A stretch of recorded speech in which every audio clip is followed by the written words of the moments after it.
Welcome to McHenry County College. For those of you who might not know me, I am Catherine Jones, the Associate Vice President of Workforce Development here.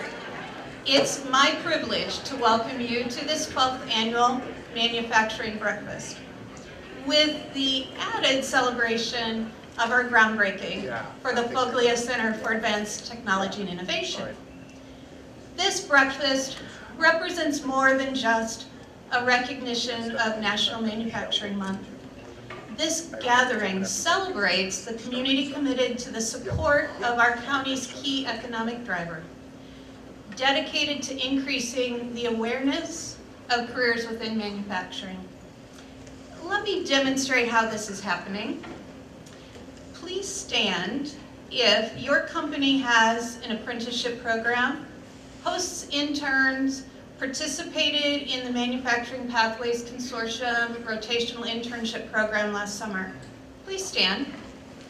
And I'm not saying just an MCC apprenticeship program, we would love that, but apprenticeship program. Please stand if you or your company participated in any career awareness event during the past year. Maybe the recent MTI Expo at McHenry Upper Campus, the middle school career exploration, classroom visits, or even later tonight, plant tours. Please stand. Educators, please stand if your district is actively engaged in helping students explore careers in manufacturing or encouraging work-based learning. And if you are in the back standing and you're part of those groups, just wave a hand. Take a look around. You may be seated. We could go on, probably until we have everybody on their feet. But you get the picture. This community isn't just talking, we are doing. As the convener of the Manufacturing Pathways Consortium, MCC urges you to get involved with the efforts of other manufacturers participating in the consortium. It's trite, but it's true. Everyone pulling in the same direction makes a difference. If you've not done so yet, please stop at the Consortium Lounge at the rear of this room, or visit with any of us who have a member tag on our name tags this morning. Now it is my pleasure to introduce you to Dr. Clint Gabbard, President of McHenry County College, for some welcome comments.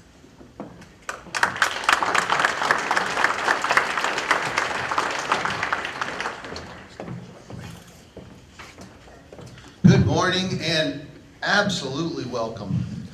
7 years ago, my first one of these, maybe 30 of us were here, and it was that coalition of the willing that has brought us to this point. What an amazing showing, and I am so grateful that you're going to get to be here with us at the conclusion of this 12th Manufacturing Breakfast to celebrate our groundbreaking for the Caddy building.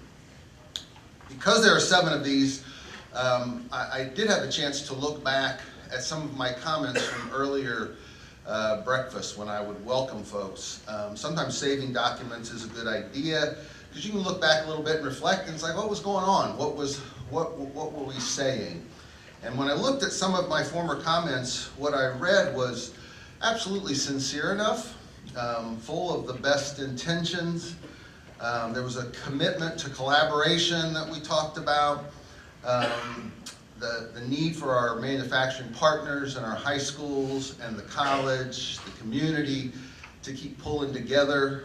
And I wouldn't suggest that there were no outcomes that I was focused on, but my words seemed a little heavier on the promise or the wish to make these collaborations grow. Not as many outcomes. Today is a morning, though, to celebrate progress, outcomes, and movement in the production of potentially lasting collaborations that have meat to them in meeting this talent conduit need. While we're not even halfway through, this collaboration or these collaborations that are expressed in the amount of chatter going on and the amount of people that I'm talking to where we have some exciting things in progress is truly exciting. And it's worth pausing just for a moment to just celebrate how each of you are taking part in that. So a few high points. This fall at MCC, we have seen a 64% increase in the number of students in manufacturing classes. Our first class of apprentices graduated in December. Our welding program welcomed 3 new faculty members and expanded to serve 96 students. But maybe most exciting of all is the intentional collaboration of manufacturing leaders through the Manufacturing Consortium that seems to be really taking and expanding their root structure. Since October, there's been a 54% increase in all of you participating in this manufacturing consortium. The first rotational internship program was a resounding success. 19 host companies, 89 students, and 16,500 hours of work logged. Thank you, Pete Austin, for seeing the vision and the county in facilitating the use of the American Rescue Plan funds for this effort. This is how communities lay down new pipe for the talent pipeline. This is how we grow an interest in teaching our children, but maybe even more importantly, their parents, that there's a great future in working in the manufacturing sector. This is how you inspire young people to explore and potentially dive into great careers. The countywide plant tours, we have one on the 11th, and there are tours scheduled for the 19th and the 27th. 15 host sites are hosting open houses with 150 registered attendees. We know that the myths and misconceptions around a manufacturing career are old and stale, but they're enduring.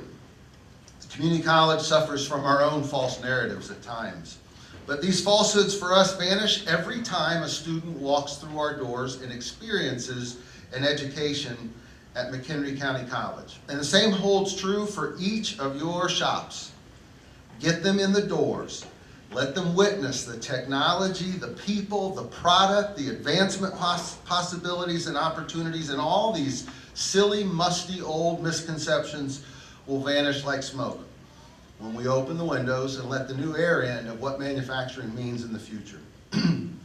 We are so glad, and we hope that you'll all make the walk over to our groundbreaking this morning. John Kane promises to give one of his shortest speeches ever. And as soon as we're done, I'll share the over and under on that and field your wages when we finish. Truth is, I could listen to John all day because he's a warrior when it comes to representing the opportunities for joint success when we focus our collective motivational powers of all that our companies have to offer and everything K-12 and McHenry County College can do to support the work that you're giving people. So, thanks for being here this morning, and we'll see you over there.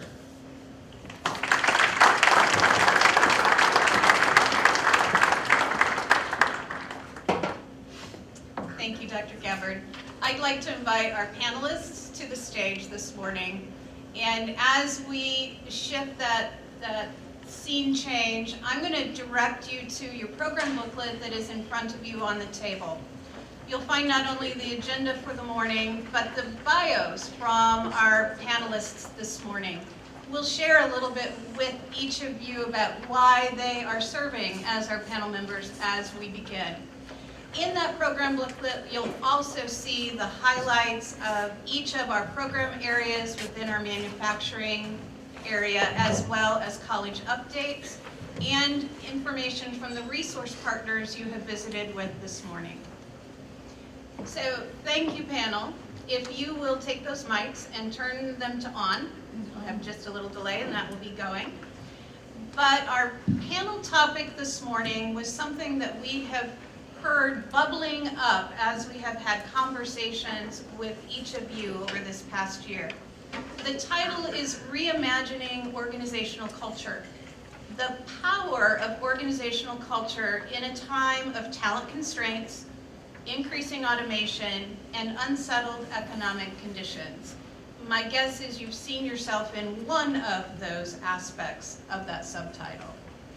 My hope for you today is that you'll take a few moments to step back and get a big picture on your organizational culture.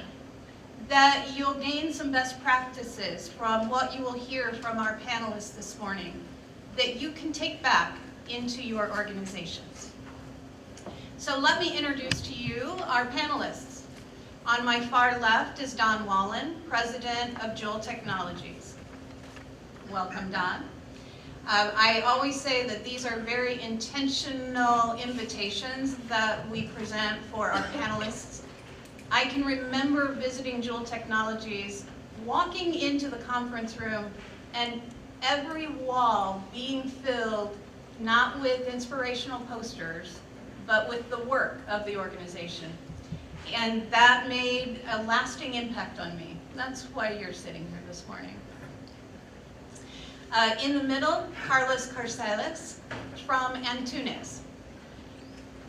I was struck by some of the social justice work that Antunes is doing in terms of water quality for third world countries, as well as the employee culture that is evidenced in this family-owned corporation. And then sitting closest to me, Rob Jessup from Jessup Manufacturing. And Rob, I've seen your culture evidenced in so many ways. One of the most powerful recent examples was walking into your firm for the mixer and literally seeing the photos of the team on the walls. That ownership that was so evident and the pride in that. So that brought you to the table today. Thank you for saying yes. And I've told them I won't ask them to volunteer for anything for at least 1 week. The questions that we'll be sharing today are the ones that you submitted. As you registered for this event, you shared with us what you were interested in hearing us discuss this morning. So let's get started. First, I think we should perhaps define this. So if culture is more than a mission statement or company goals, what is it? And what does it mean for the day-to-day operation of your firms? I'm going to ask you each to react to that because these are very individualized answers. Don, could I start with you? Hello, testing.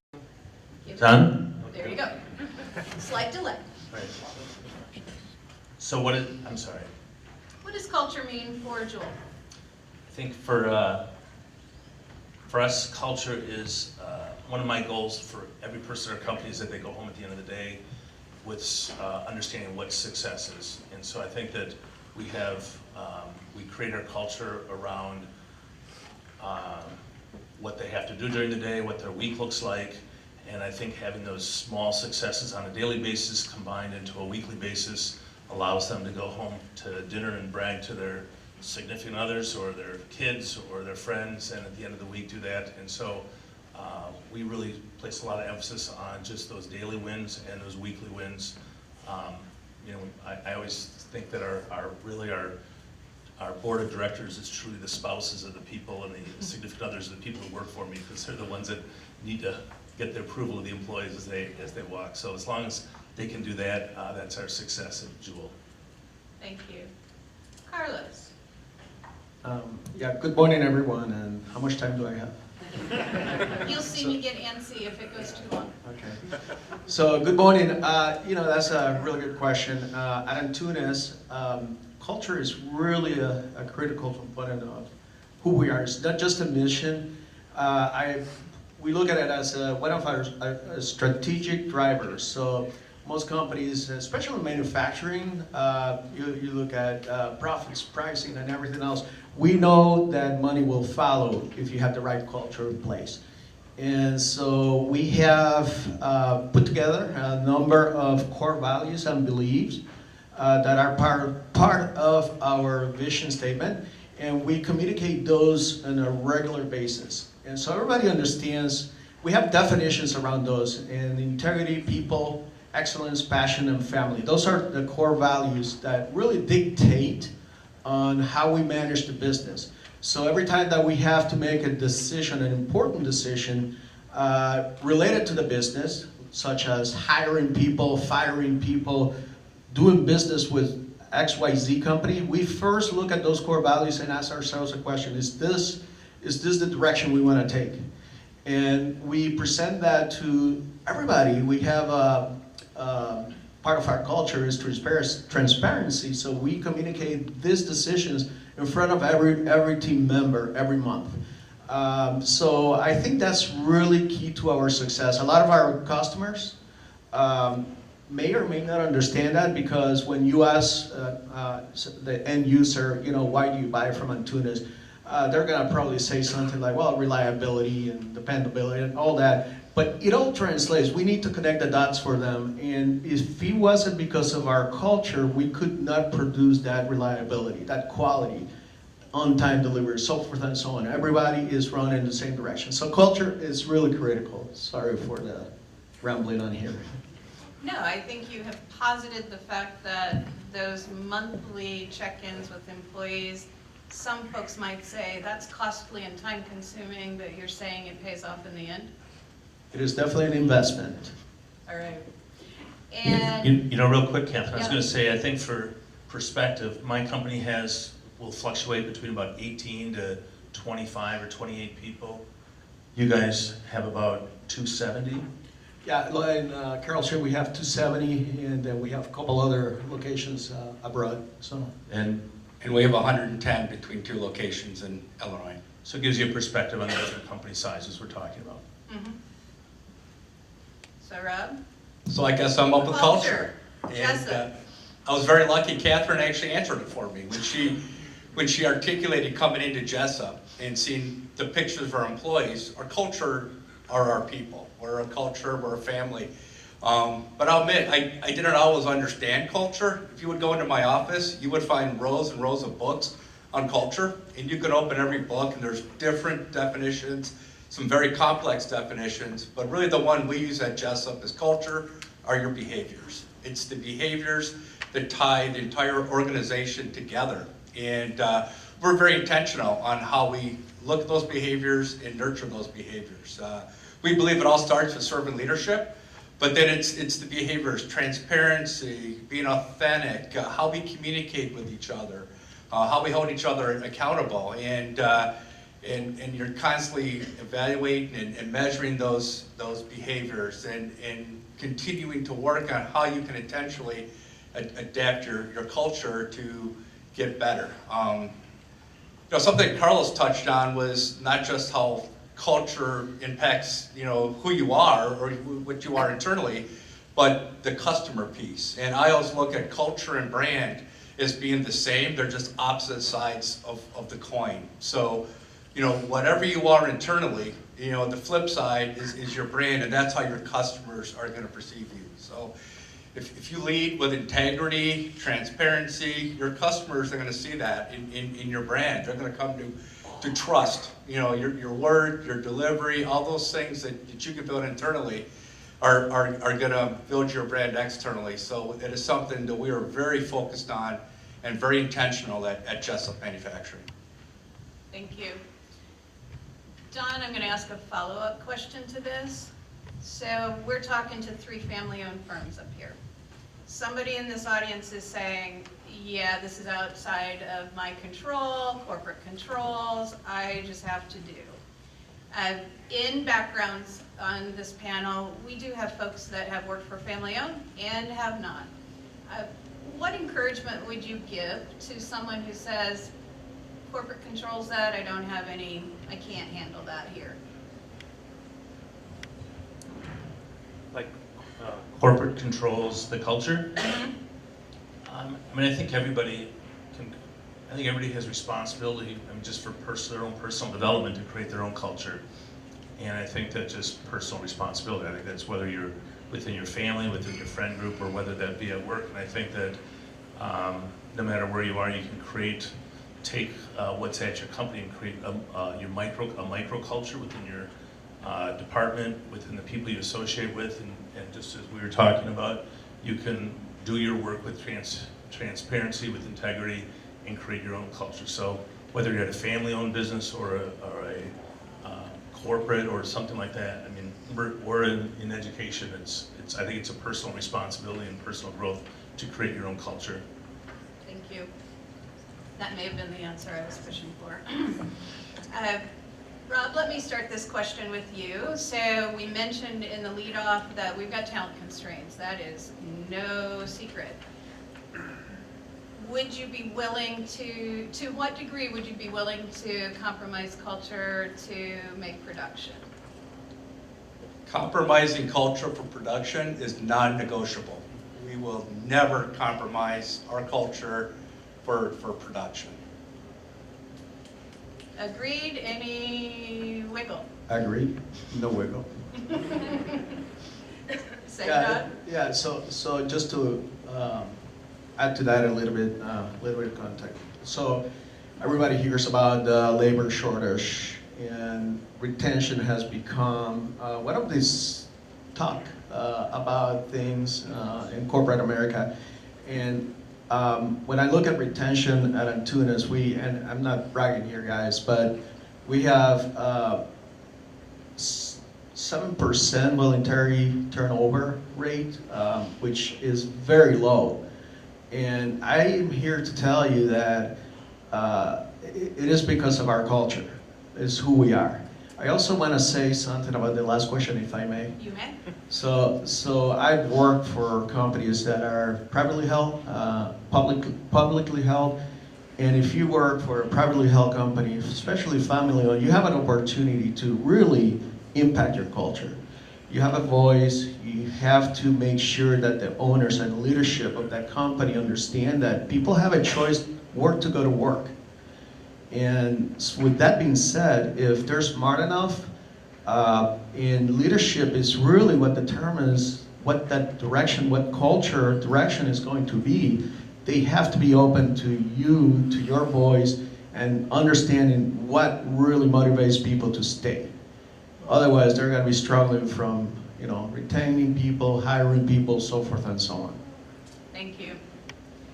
I'm going to encourage not only our panelists, but each of you to think back 10 years to the degree of automation that you were using in your firms. All right, visualize that, right? Things have changed over the past 10 years.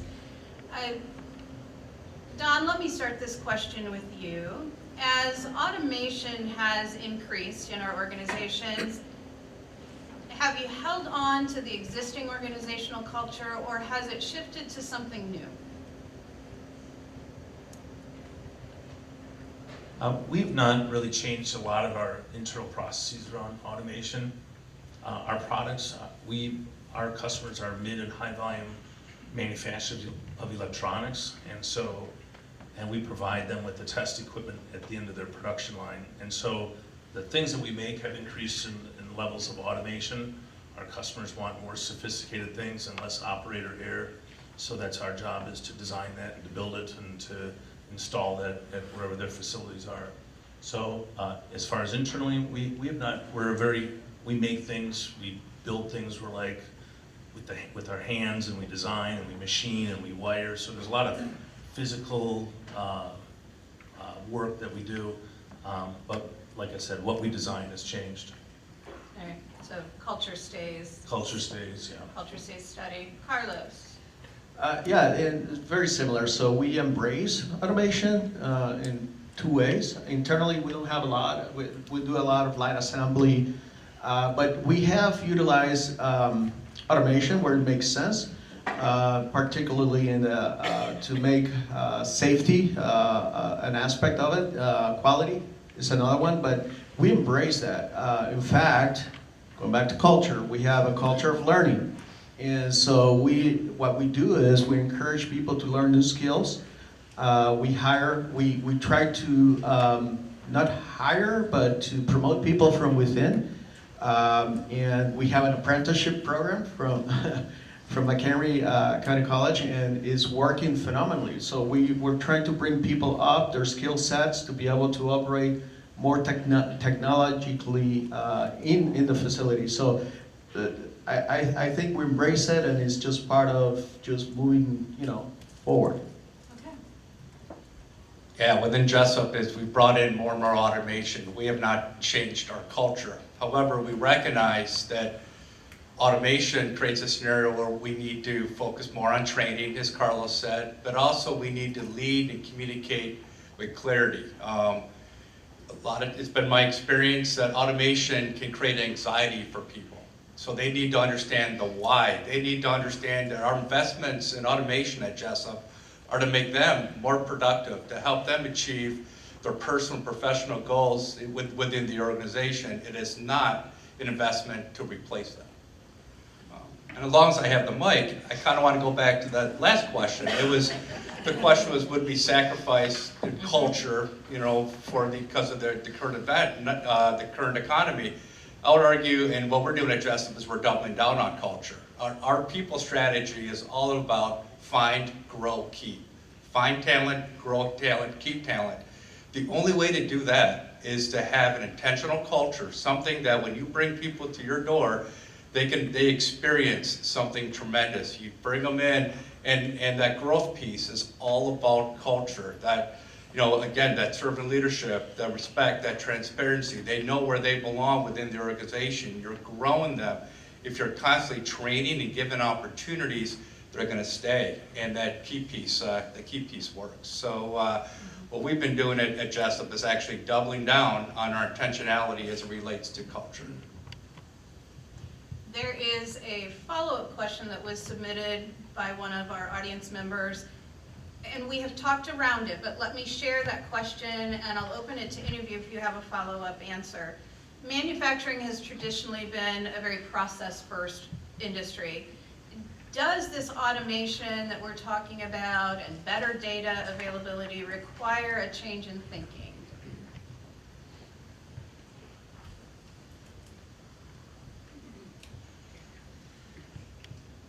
I guess it has. Data, and I could speak to like experience we have with marketing automation. We've invested very heavily in marketing automation. So now we have a tremendous amount of data, but data is only good if you make a decision.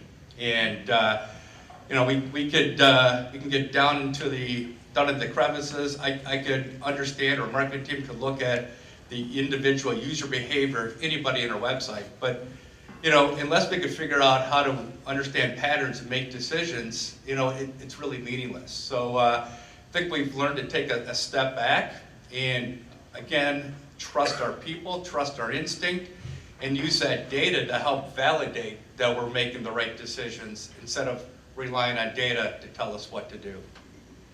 Thank you. Any other follow-ups? Complete? Good. This is a question submitted by one of our educators.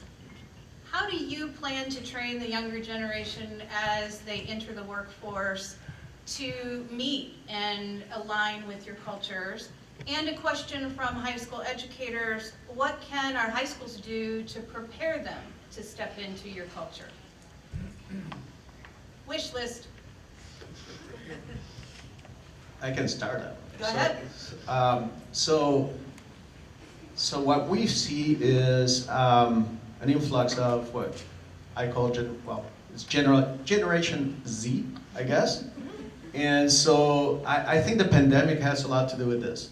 And we have a culture right now that at Antunes, the belief is that to keep our culture is all hands on deck, and so forth and so on. And what we're doing is shifting that mindset. And I think companies need to adjust as opposed to try to fit the person into the culture. I think there's a balance between the two. I think we need to learn who this Generation Z and all new students coming into the workforce are, understand how they think, teach them who we are, and then meet them halfway. I think that's probably the best way to do this. One thing that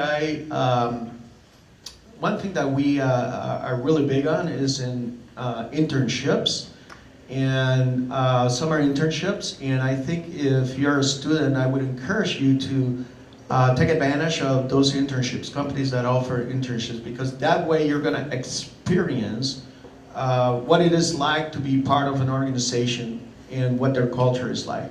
So again, it is that balance of meeting halfway. It's not just this way or the other. Thank you. I guess I could build on that internship piece. I think in the open remarks, we talked a lot about the apprenticeships and internships. I believe the work-based learning is the future of education as relates to integrating into manufacturing. So that is, we're already doing it. We just need to continue to amplify that. In terms of what the educators can do, again, with me, from my perspective, culture is about behaviors. So help develop the soft skills as well as intellect.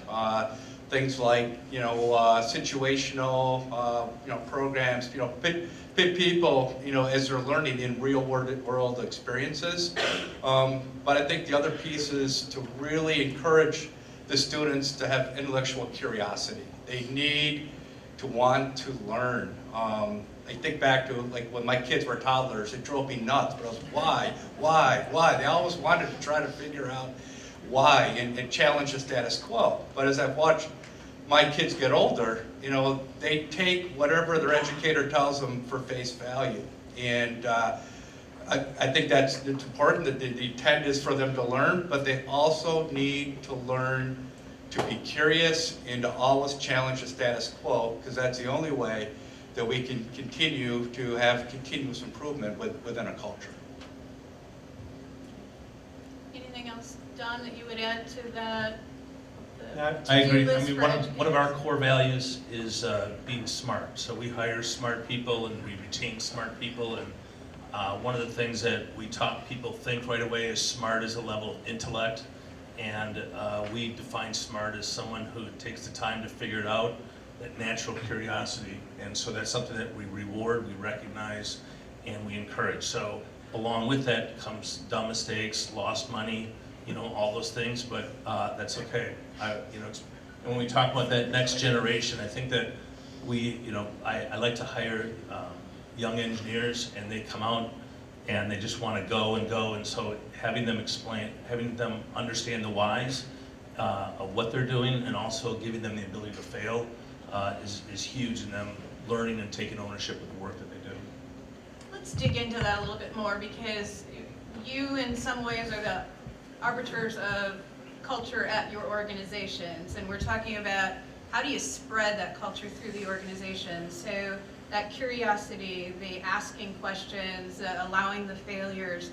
Anything else that you would add as best practices for our audience of things that they can do to make sure that that culture permeates down through every layer of the organization?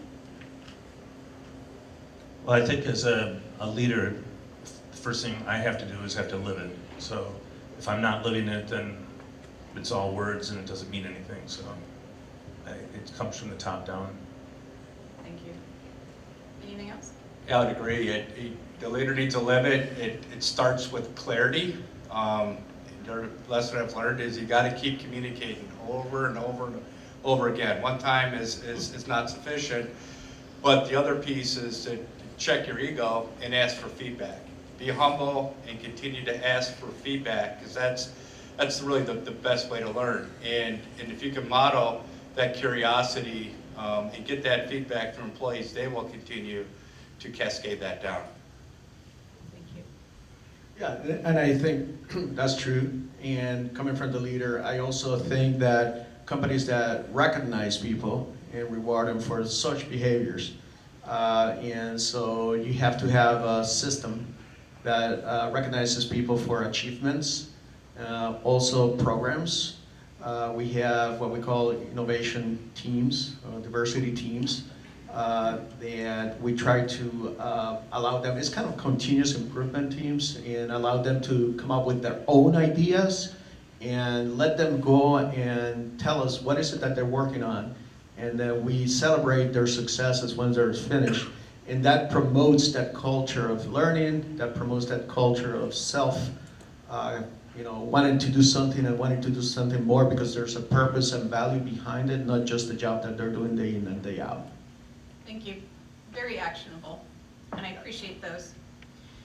I'm going to pull you out of your own organization for a moment and talk about McHenry County and the surrounding area. So how do we reimagine that culture of manufacturing, not just in our own organizations, but larger, collaboratively? What can we do to shift the culture of manufacturing or the understanding of the culture of manufacturing? I am not assigning it, I will give first in. I think that one example that I have is that my youngest son is 21, went to the University of, to Iowa State. Sorry to the University of Iowa people. I know that's but so he went to Iowa State, and midway through the pandemic, he pulled out, and I actually brought him and two of his friends. All three were studying engineering to visit three friends of mine. We spent the whole day and visited three companies around Chicago.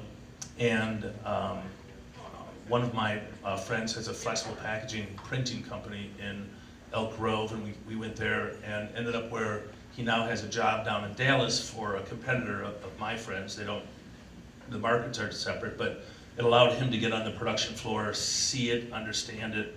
And when he was interviewing, I had him talk to my buddy and just learn kind of the industry language and things like that. But I think just getting people on production floors and understanding, like, it's pretty cool when you make stuff, you know, and seeing stuff go through and out the door, and you know, it's so much fun to see my employees. You know, we don't ship volume product, we ship 5, 6, 7 products a week. So we get things in a box, and there's high fives, and we shake hands with the FedEx guy and fist bump and out the door. It's gratifying to get something in a box.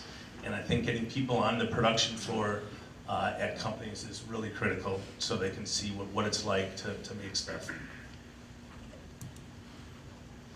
Well, we're not on McHenry, sorry, but You're very close. close to McHenry, so I think this applies. It's a very interesting question because manufacturing has a reputation being dark and dirty and all that stuff, dangerous, and is typically reserved for men, and that's really what traditionally has been. So what we have done is try to break through that barrier. We actually partner with Carol's Dream Chamber of Commerce, with the local high schools as well, with McHenry County College. And what we do is we promote a healthy, safe, well environment. And so we have culture of wellness. We actually have a clinic in our facility. We go around the high schools, local high schools, and we have career nights. We try to bring in women into leadership positions, and also into the shop floor, running machines. We promote that. We have a clean place, a safe environment, and we promote that within the community. And more you see an influx of people that wouldn't otherwise have thought about a career in manufacturing. We also do a lot of community work and outreach programs, and we do, again, career nights. And we're not only looking for people with degrees. We know that college is not for everybody, so we are very open to who you are. It doesn't matter where you're coming from. And having that openness and willingness to train you, I think that has created a different perception of what manufacturing is, at least in our area. And I think that's really helped us attract talent as well as make us part of who we are. You also mentioned water and purpose. So outside of what we manufacture, we have, we do a lot of work around the environment, and we do a lot of work around community service, volunteer work, so forth and so on. And I think that also opens up the view of what manufacturing really is. Thank you. Rob, anything else on the to-do list for us in our county to change perceptions? I think we're doing it. We just got to continue to excel. I mean, you look around this room and how far we've come, and what we're going to get to see in the next 15 minutes. So that the groundbreaking of a new innovation center. We're doing it. We just need to stay true. If we can amplify it, accelerate it, make sure that we all have, participation. Yeah, I love hearing Don talk about manufacturing and the sounds, the smells. I love getting in the plant, so we always want to share that as well. I guess the only other piece is with manufacturing, making sure that people understand the outcome. We've more often than not at Jessup, we tended to focus on what we made and how we made it, but not how it benefited our customers. And now we realize, well, what we do is we make the world a safer place to work and play. And as we're able to get our employees to understand that what they're doing makes a difference, kind of back to the purpose comment. If we can get really clear on that purpose and people understand the purpose behind why we manufacture things, that helps. Thank you. And as you have been talking, I'm realizing that the tactical team is probably in this room saying, come on, Catherine, tell them about posting on social media today so that we can continue to change the culture. So yes, the consortium tactical team asks you to, at some point this morning, take out your phone, take a picture, post it on social media, like, share, get involved. Between this event and the groundbreaking or the consortium lounge, we've got the MCC backdrop there. Grab a few friends and let's share what's going on in our community. We are, I hate this, this time goes too quickly. We are all nearing the end of our conversation this morning. But let me turn to each one of you. What was it that you wanted to make sure that you were able to share that you might not have been able to share yet? And if you don't have anything, I have more questions. I guess I'll start. I have tremendous optimism for the future of manufacturing in McHenry County. We've been in business for 67 years now. It's gone fast. Hasn't all been me, but there was a point in my career, where I was really taking the leadership reins, where all you read was manufacturing was dead. It's the end of manufacturing. It's dark. It's dreary. Everything's going to be made offshore. Goodbye. Good night. And that's farthest from the truth. You look around, McHenry County, manufacturing is thriving, and I'm so thankful for everybody in this room, because it's that integration of manufacturers, educators, students, all the stakeholders in the community that recognize that and are helping to change that paradigm. Thank you. I was going to say, if you are looking for work or know people who are looking for work, I mean, really, who would you want to work for out of the three of us? I'm just kidding. Forgot that ground rule, didn't I? Oh, I didn't read this small print. No, I'm just kidding. I'm impressed. Like we were talking about the different sizes, and I'm impressed. You hear a lot of, I read a lot of stuff about big bad corporate, right? And here you got two guys here have a much bigger footprint than I do, but you can hear the care and the level of what they want to bring to their culture and to their employees. And it's always impressive for me when I'm around other business owners, and it's incredibly rare when I get the corporate greedy business owner. These are guys that are more typical, that really want to create a great experience for their employees, so that they can bring their cup overflowing home rather than sucking from home to bring to work. So it's really impressive to listen to you guys talk. Thank you. Yeah. Thanks. I really don't have anything more to say other than I'm very, very honored to be here and pleased that you invited me to be part of this panel. And if there's anything that I can do to help out, I think I'm very optimistic, like Rob was saying, about the future. I know things might not look as bright for everyone, but I think we together can make a difference. And that's what Antunes is about. That's what I'm about. I'm sure that's what the rest of the panelists are about. And thank you for being here today. I think I'm confident in saying if you would like to continue conversation with any of our panelists, you would certainly be open to that. Because this is learning from each other, knowing what is working for one organization and not picking it up wholesale and plopping it into another organization, but unpacking it, that curiosity that you talked about why is that working for another organization, and having some of these real dialogues about that. So join me, please, in thanking our panelists and this conversation we have had this morning.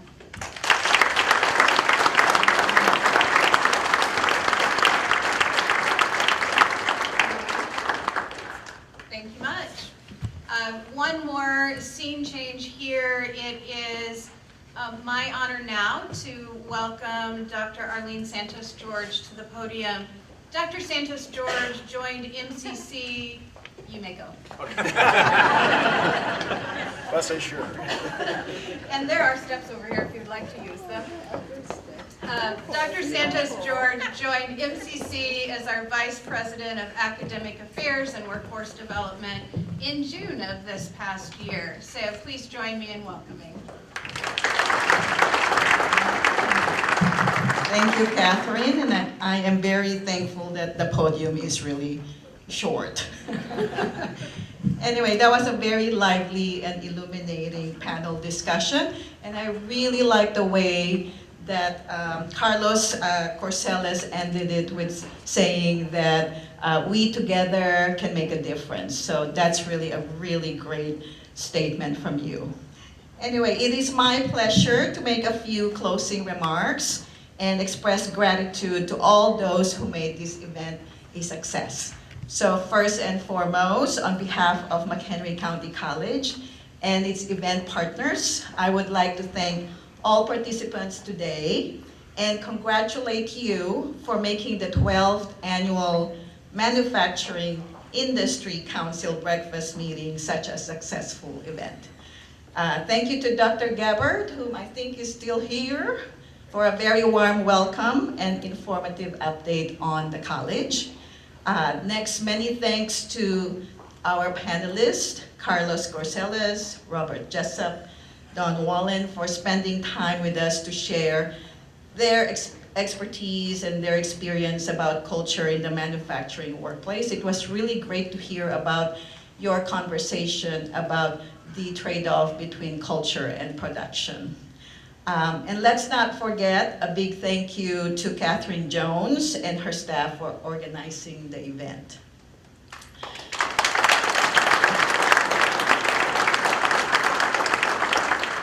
So with such a large attendance today, it is evident that McHenry's manufacturing industry is a strong sector because of its engaged leaders and its engaged workforce.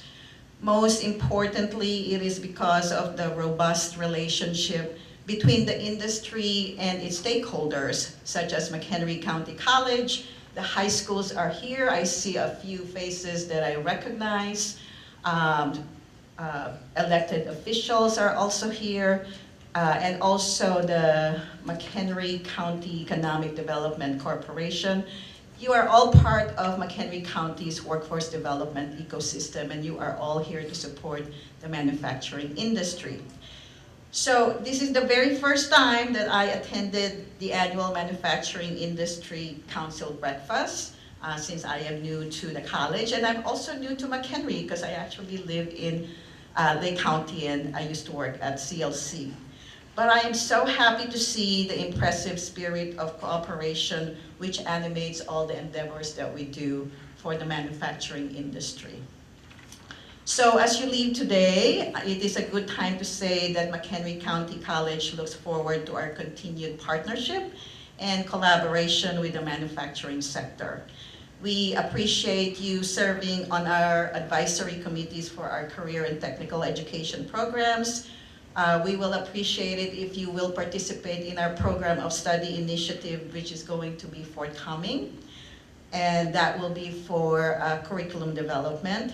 We also appreciate your participation in our internship and apprenticeship programs, and also using the Hire a Scot for recruiting.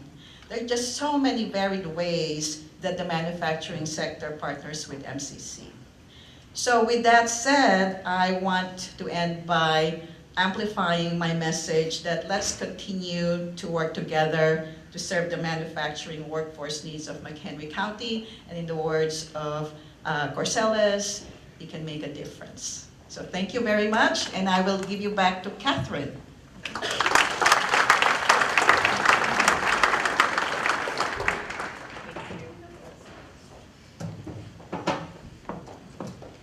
And those ways to get involved, should you be wanting to find them, are inside the back cover of your program booklet today. Some final logistics as we wrap up this portion of our time together. To allow sufficient time for the groundbreaking this morning, the breakout sessions that typically follow the breakfast portion of the event have been rescheduled for 8 a.m. Friday morning, this Friday morning, the 21st. Later this afternoon, for any of you who have already registered, you'll receive your Zoom link for that gathering. Remember that the 4 breakout sessions are industrial maintenance and automation, team lead and supervisory roles, exploring virtual and augmented reality and training, and then the 4th is welding and fabrication. If you have not signed up for one of those advisory breakout sessions, we need your input. If you just stop at the registration table, we'll grab your information and make sure that you receive that link.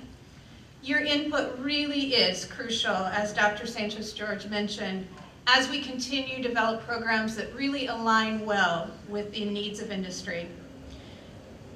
Now, thank you for being here for this portion. Should you be continuing to the groundbreaking, we would invite you to exit the doors to my left, cross through diagonal through the parking lot, and enter the large white tent that you see just to the right of our greenhouses. Thank you for being here, and let's continue these conversations.